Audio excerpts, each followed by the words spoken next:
Welcome to Crash Course Economics. My name is Adrienne Hill. And I'm Jacob Clifford, and today we're going to talk about good intentions and how they can go wrong.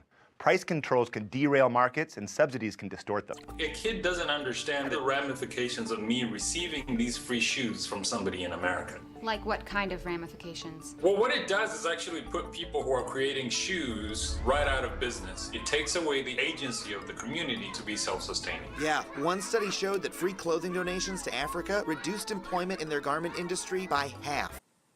Sometimes we want to just hurry up and jump in and solve it and feel like we made the day better. And although we may have made that situation better, we didn't do anything in the long run. And in the long run, we want to develop leaders. So when somebody brings you a problem, ask them for their suggestions. Ask them how they would solve them. And then work through that list of suggestions with them. Microfinance provides financial services to the poorest of the poor. It involves, among other things, extending loans sometimes as small as $20 or $30 so that people can start businesses, generate income for their families, and begin the climb out of poverty.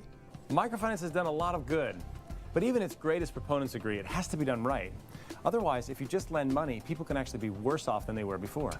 What distinguishes microfinance, say, from the moneylender or the more modern variant of that, the consumer credit outfit, is exactly this merchant banking aspect. That as a microfinance institution, you have to know the business of your client. The takeaway from this debate is that subsidies aren't inherently good or bad. It just depends on the values of society and the markets in question. So we stand by our claim. Markets work. They help us to determine the quantity we should produce and help us to use our resources efficiently.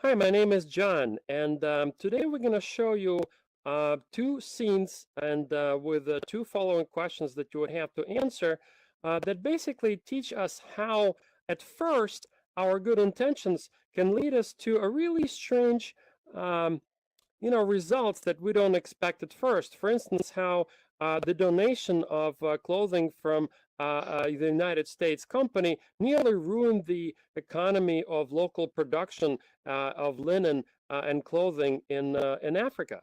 But then how, again, thinking ahead and basically planning for long-term, especially in speaking with locals and utilizing the resources, so basically, thinking creatively can turn the situation around and actually contribute to other things. So think out of the box and never give up. So please enjoy the what we prepared for you, and good luck. So once upon a time, there was a guy named Johnny from the American company called Duell. And we in the United States decided to donate all this clothing that we have donated to all of our stores in the United States to African nations that are in need in the middle of the country. So, hey, John, thank you for donating all those clothing, to us. However, what it really did is that it underbid the local production, and now that your generous donation ruined our local economy. Yes, John, my name is Jessica, and yes, I can say that thank you very much. But what are our local stores are gonna do right now? They're all closed.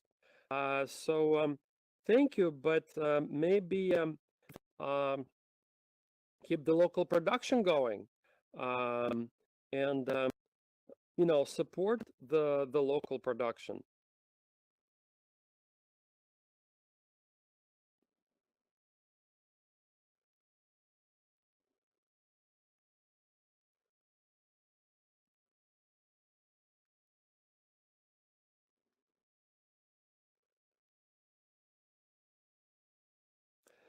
So, hey, how can we actually make a donation or support the local economy of middle countries in Africa without undermining your local productions of goods and services? Is there any way that we can think about, investing in long-term plans, not, plugging short-term holes that we have here? Yes, for instance, can we think about our local resources and utilize what we have here and build long-term economy?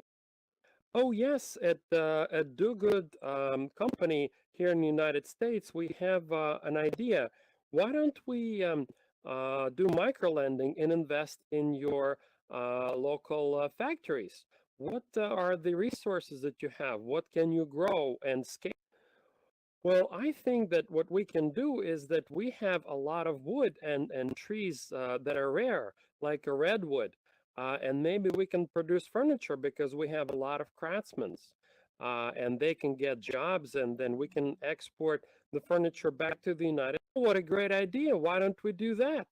Microlending from your country can help us build plants and start producing furniture. And maybe from that, we can take the proceeds and invest it back into the production of our linens and clothing sector. That would be great for getting those jobs back that we lost due to the donation that you gave us from all the clothing in the United States.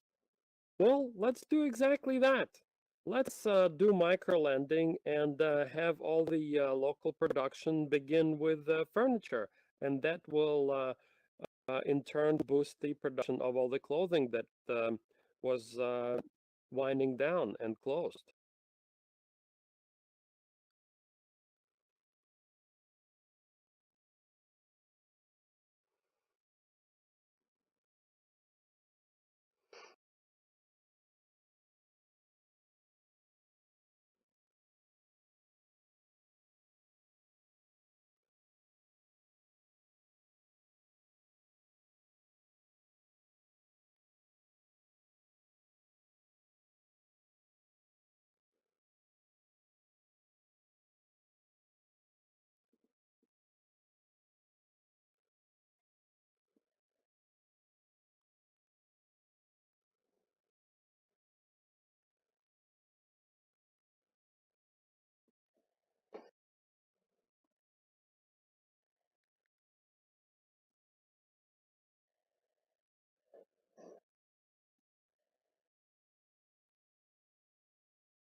Hello, my name is Alex, and I will be your guide at the Univirtual class.